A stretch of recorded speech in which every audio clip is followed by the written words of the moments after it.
Kannur central ജയിലിന് സുരക്ഷാ ഭീഷണിയുമായി drone. രണ്ടാം വട്ടമാണ് ജയിലിന് മുകളിലൂടെ ഡ്രോൺ പറക്കുന്നത്. ലഹരി എറിഞ്ഞുകൊടുക്കുന്ന സംഘമാണ് ഇതിന് പിന്നിലെന്നാണ് സംശയം. സംഭവത്തിൽ ടൗൺ പോലീസ് കേസെടുത്ത് അന്വേഷണം ആരംഭിച്ചു.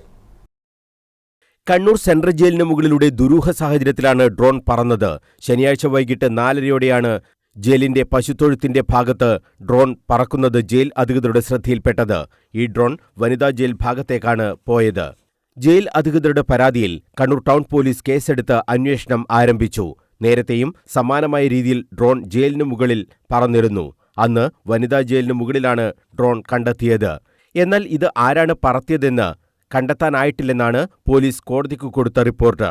ഡ്രോൺ പറത്തലിന് പിന്നിൽ ജയിലിലേക്ക് ലഹരി വസ്തുക്കൾ എറിഞ്ഞുകൊടുക്കുന്ന സംഘമാണോ എന്നാണ് സംശയിക്കുന്നത്. എവിടെയൊക്കെ നിരീക്ഷണം, ആളൊഴിഞ്ഞ സ്ഥലം എന്നിവ കണ്ടെത്തുക എന്ന ലക്ഷ്യത്തോടെയാണ് ഈ ഡ്രോൺ പറത്തൽ എന്നാണ് സംശയിക്കുന്നത്. കഴിഞ്ഞ ദിവസം ജയിലിൽ നിന്ന് ഹാഷിഷ് ഓയിലടക്കം പിടികൂടുന്ന സംഭവവും ഉണ്ടായിരുന്നു. വൻ സുരക്ഷാ ഭീഷണിയാണ് ഇത് ഉയർത്തുന്നത്. അതുകൊണ്ട് തന്നെ വിശദമായ അന്വേഷണത്തിലാണ് കണ്ണൂർ ടൗൺ പോലീസ് ഒരുങ്ങുന്നതും. News bureau, Kannur.